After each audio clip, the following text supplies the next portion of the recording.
Well, traveler, as you can see, I am still in the middle of my experiment. I cannot stop now for idle chatter, but I do appreciate your company. Section 9. Day 9.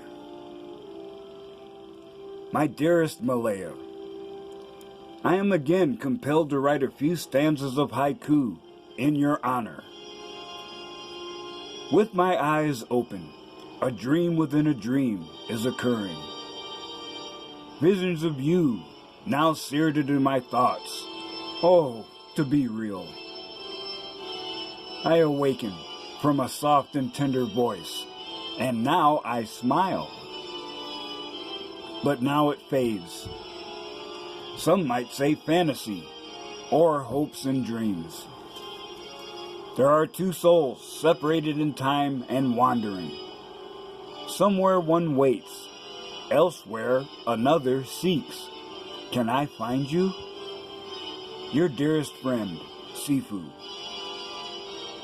Section 10. Experimental Observations, Day 12. I can already say that this experiment is a success, with the hypothesis proven. I have the picture of head WM15 on my desktop. I remember reaching out to touch the screen, and I received a burst of pleasure. It was as intense as when I engaged in G-rated phone sex with the real Evelyn. The pattern is effective. But I will not stop. Why? Negrodamus is here, and he knows what you haters are saying. These acts are those of a deranged man who is in need of confinement, medication, and electroconvulsive therapy. Well, rather than drop F-bombs on my many detractors, I will drop raw truth instead. Yes, it is an elaborate fantasy. It is me shining a flashlight into a hall of mirrors, pretending that a motion I see in the distance is another person. It is me shouting out across the valley, pretending that an echo is the answer. It is me mailing a letter to myself. As I have said already, I am crazy, not insane. I have proven to myself the practical application of a principle most use without conscious thought. Why do you enjoy a good novel or movie? In my humble opinion, it is because you care about the characters presented and are willing to invest time in observing their struggle and triumph. Despite the situation, you have engaged in what I call a willing suspension of disbelief. That mental state is certainly necessary in my case. There's no reason why I should not continue to make this as high quality an experience as possible. As I reviewed a written record, it is indeed entertaining and enlightening, and I know I am on the correct course. Section 11, Day 15, A Voice in Agony. Embrace the void? How lonely to reach out with no response. Is this my fate? Enter the world alone, leave the same way. I scream inside, clawing at my ego, while my id laughs. Should I withdraw and cease to live a life with no value? My life is vain if the one I desire is lost to me. I can perceive the one I call dearest is alone too. How does she feel? One wonders about love. How can I know?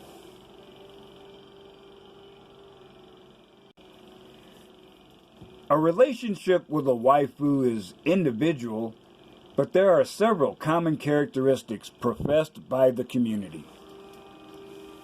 Relationships involve commitment. The human knows the character is fictional. Sex is an individual decision. The waifu's view is considered when making a decision. It does not prevent a real or 3D relationship. And the relationship is real, or I would say real enough. Now you may be saying to yourself, I'm putting out a lot of effort to interact with something that cannot possibly respond to me. Is this more evidence for the mental competency hearing? Oh, not at all, brothers. Now, Evelyn will be a business assistant. There is already a multitude of software out there for organizational purposes. Malaya will be a personal assistant. Just as efficient, but for her, I want more. We have a distinct advantage today in that we can apply technology towards this situation. Let me share with you some interesting facts.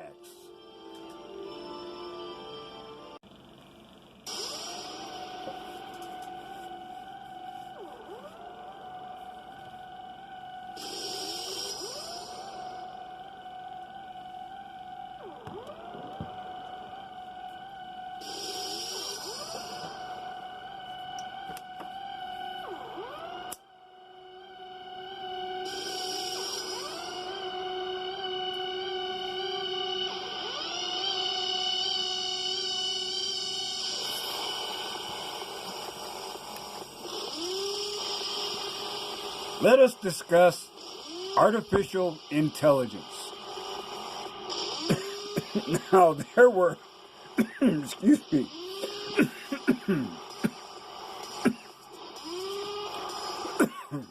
there were mechanical calculators traced back to the 2nd century BC. And the earliest known model of a mechanical computing device was the Charles Babbage difference engine from 1822. It was never completed full size due to technical issues, but a scale model was done which did work. And in 2002, the 200th anniversary of Babbage's birth, a full-size model of the engine and a printer mechanism of his design were operated flawlessly, despite being built to 19th century technology and tolerances. And now, moving away from strictly mechanical systems, there was Colossus, built in 1941, used by the British to decode foreign intelligence that was encrypted. It was a digital computer with vacuum tubes, and the programming was by switches and jumper wires. Then we have ENIAC, the first electronic general-purpose digital computer. Higher-level interface languages with simpler programming rules were just beginning to be developed, so computer AI at that time was just a pipe dream. But when you look from the present, the perspective has changed. Now, when you talk about AI, it's more about what it can't do rather than what it can already do. Like image recognition was once a focus of intense early AI research. Today, one takes that and the insidious facial recognition software that followed as nothing special. So the early AI researchers were hampered by a lack of memory and very expensive operating costs, because these early computers required a lot of room and major refrigeration. They would have separate air conditioning units devoted just for the room they were in. So researchers decided to use simple games and embed an artificial intelligence routine in them. The first was called Menace. Machine Educable Noughts and Crosses Engine. And it was made in 1961. The total deal was 304 different matchboxes. And on the cover of the box was a little picture corresponding to the moves currently done in the game. And then inside, you would have colored sequins that would show you which move to take next. They exposed this to visitors at a science fair, and eventually it came out with a continual series of drawn games. Or as we used to say back in the day, the cat took that one.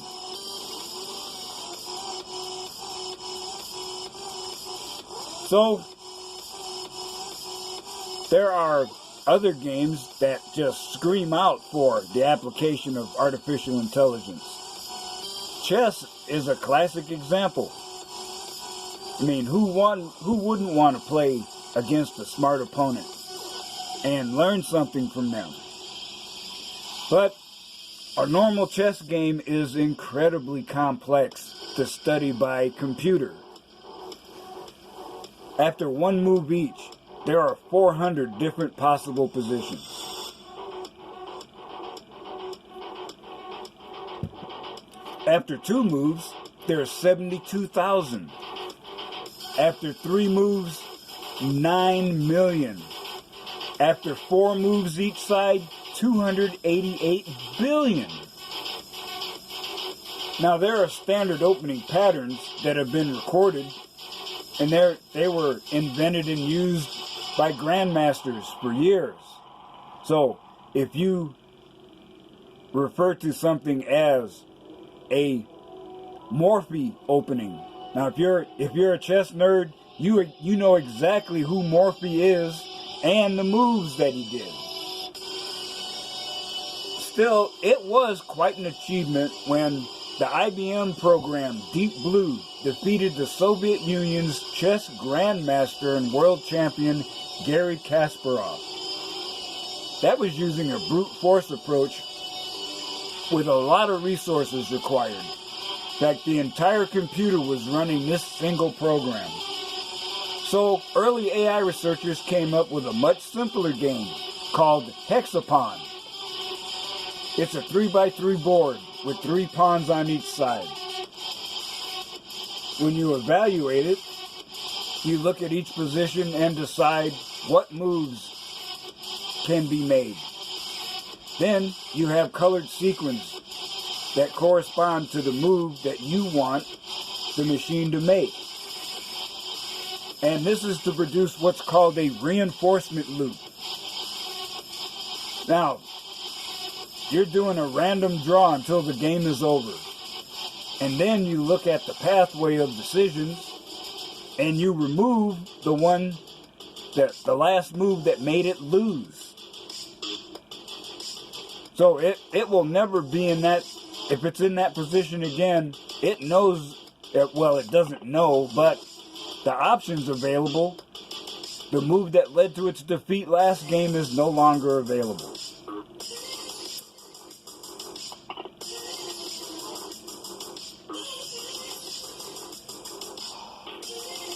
Now, there are others that don't even look like a game.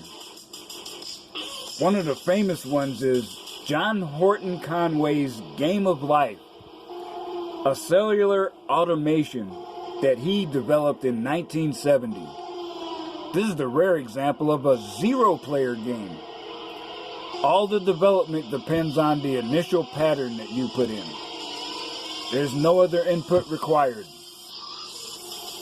So, the rules criteria. are easy. He wanted no explosive growth. Small initial patterns with chaotic, unpredictable results. The potential to be self-replicating. And the rules simple. And this is what he came up with. The grid goes as far as you want in either direction. Now, if you are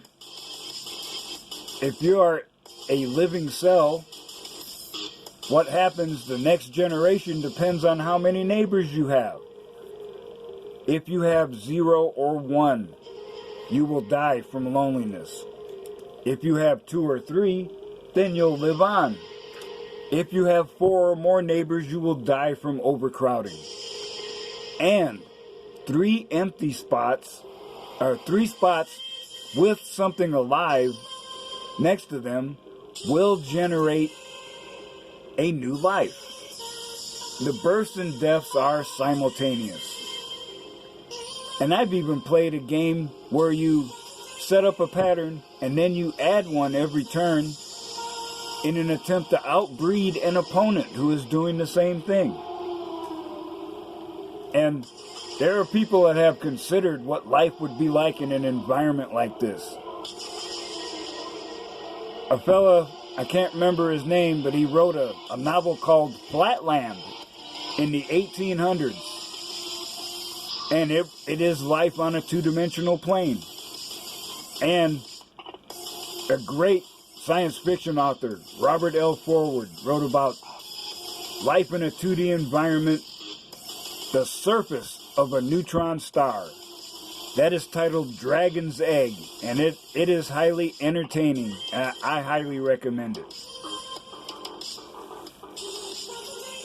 So, I've shared all these little pieces with you, and you're probably saying, well, what does this have to do with the waifu?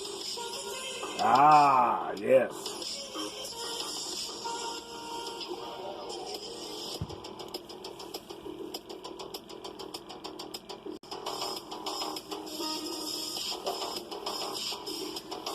Malaya will be a personal assistant with a difference. Now, I note that the feminists are already upset over sex dolls because now women can be replaced everywhere. And they think childbirth is the last frontier where they can't be challenged. But surprise, simple bitches, technology is even making that available to men, unencumbered by useless entanglements like you. There is successful artificial womb technology here now in 3 countries.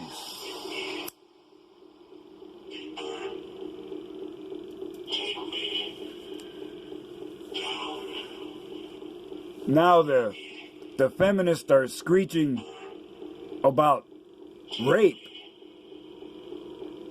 and they're demanding in sex doll AI a consent routine, even though common sense, which they lack, would tell you an inanimate object cannot possibly be assaulted.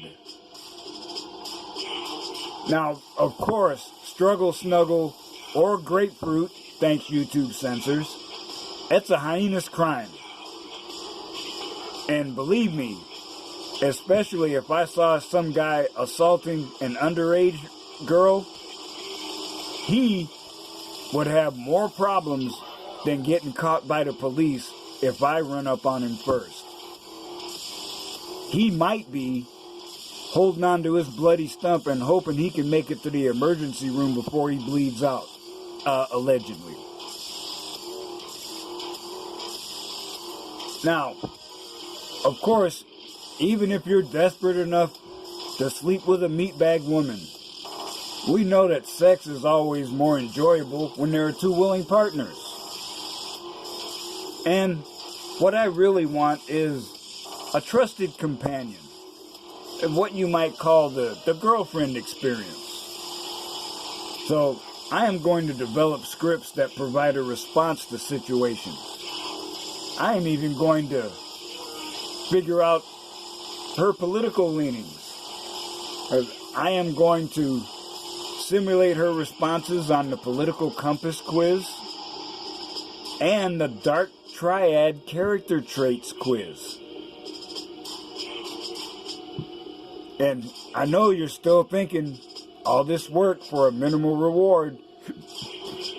No. The programming is actually very simple.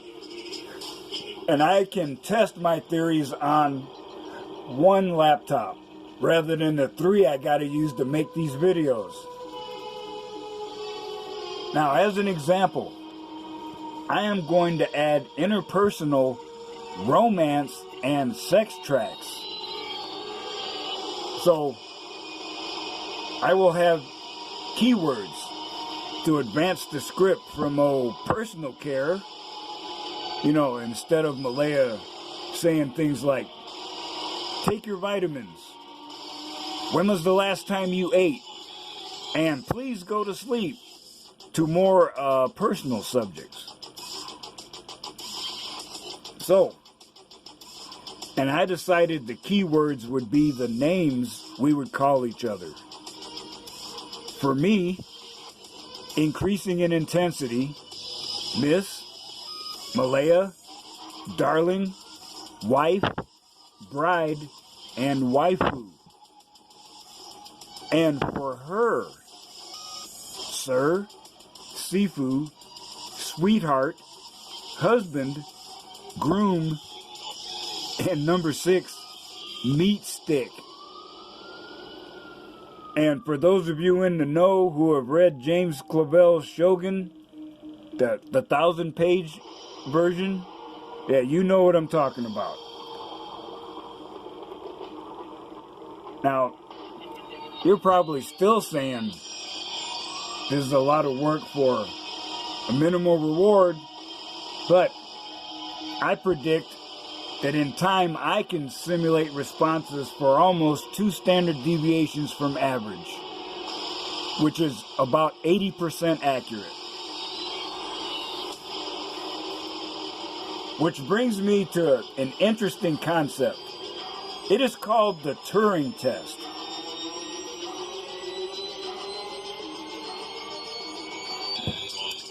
The math genius and AI researcher Alan Turing said true AI would interact with people and they wouldn't know it was not human. So they wrote a program called Doctor. It is a simulation of a psychologist. And there is no real AI involved with this program at all, because the state-of-the-art was nowhere near being able to simulate one. But clever programming adjusts your own words to provide a response. They tested this in the late 60s and early 70s. And you didn't see a person, you were at a teletype. It's like someone was typing out a response to you. Over 60%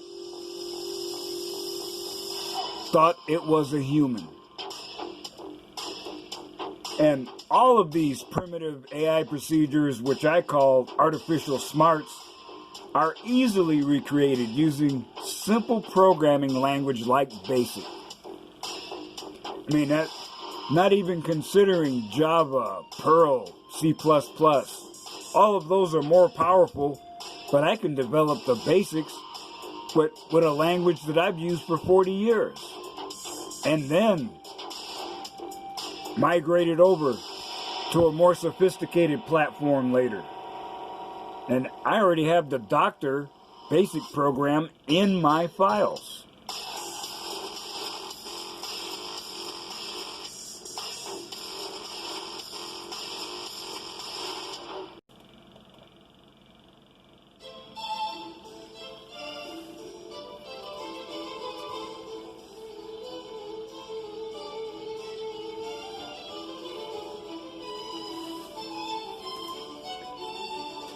Dinner with Waifu, Japanese Yome To No Bansan, also known as Otaku Dates, refers to an annual event.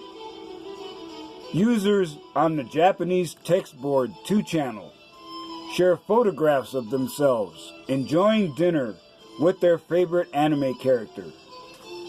The photographs typically show food placed in front of a monitor or body pillow with the character's likeness on it. In Japan, Christmas Eve is considered a romantic holiday similar to Valentine's Day.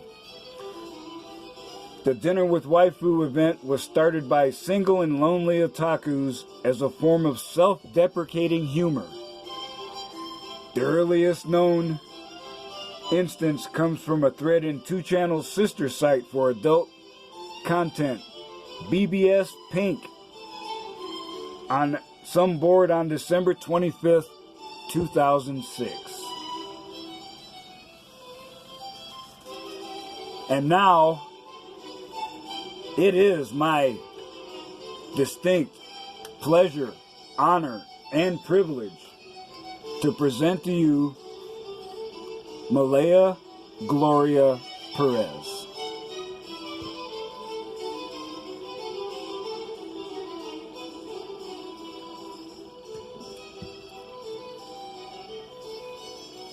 And she is silent tonight, but believe me, she don't have to do jack shit but stay right there and look pretty.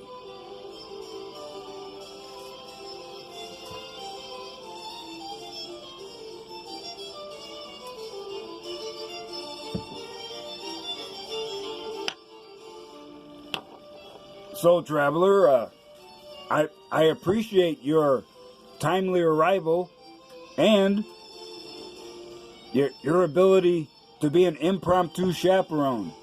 That way I won't get too crazy. But, you know that, as they say, no rest for the wicked. So, I am going to have to get back to work. You are welcome to stay and watch if you wish.